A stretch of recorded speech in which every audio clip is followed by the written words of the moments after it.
When the horses are in the pasture or in the sacrifice area, I feed them hay in a bale bag like this. The reason I do that is for two reasons. One is that it wastes less hay, and the other reason is it slows the horses down in eating the hay since they have to pull it through these holes, and that makes the hay last longer. And it's important to me that as much as possible the horses have something to nibble on all the time, 24 hours a day. So in the wintertime, I'm usually refilling the bale bag twice a day, morning and evening. So this video is going to show you how to put the bag on the bale of hay in the easiest way possible. Here is the bale bag partially on the bale, so you can see how it is designed. There is an opening, a flap. It attaches with snaps all the way around here. It's designed in the same shape as a hay bale, so it has corners like these, and it actually has a distinct end on both sides. So that's the design of the bale bag. Here's the empty bale bag that needs to be refilled. It is fastened to the fence posts by baling twine and carabiners. The carabiner is attached to the hay bale bag through one of its strips, so I just unhook it, and I'll unhook the other side also. To unsnap the openings, these are what the snaps look like, and you just lift up on the tab to unfasten it. So lift it up and it separates. It has a little spring inside of it. So you go through and open up each one. Sometimes they're a little sticky, but open up the hay bale bag like that. Here's my bale of hay. I've laid it out so that the knots on the baling twine are on the top, right here.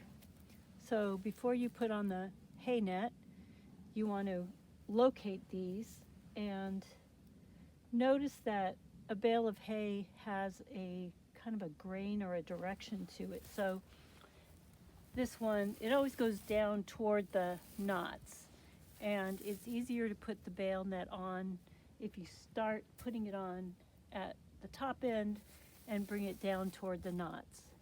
And also there's the opening on the hay bale bag. You want it to be on this end of the bale where the knots are, so that once you get the bag on but you haven't snapped the snaps, you can cut the baling twine and pull off the strings. It's a lot easier to get a full bale of hay in with the baling twine on the bale. Now I've stood my bale of hay on end. The strings are facing me and at the bottom, and I'm going to drape my bale net over the top of the hay bale to get it started. So I want the flap of the hay bale net to be towards me. So I pull the flap towards me, and I kind of find the corners of the net and align them with the corners of the hay bale bag.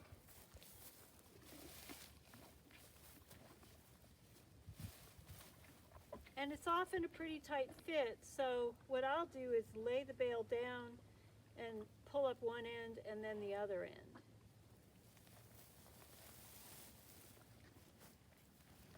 So here I am going to pull this net over.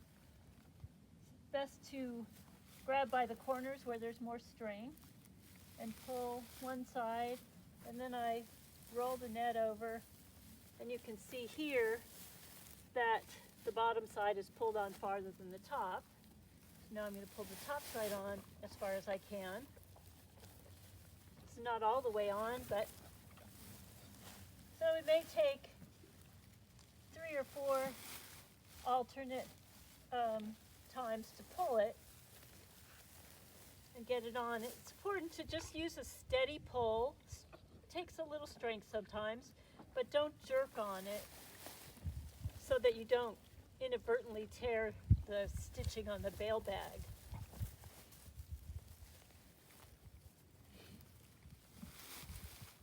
So now I've got it virtually all the way on, and the next step is going to be to pull the bottom of the net over the end of the hay bale bag. And sometimes, as in this case, the bale itself is a little bit longer than the bag. So what I'm going to do first is cut the strings and take off one of the flakes, one or more, so that I can easily get the end of the bag over.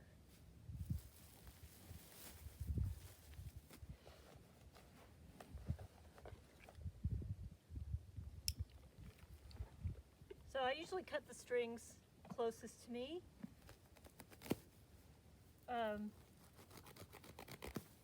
So that the knot stays on. The knots are on the longer ends of the string. And I'm going to pull off a flake of hay and see if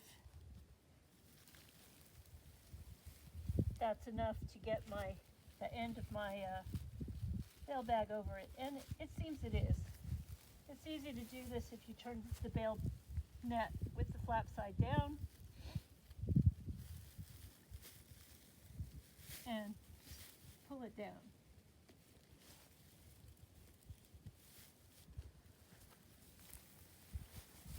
Then I'll pull the strings all the way off.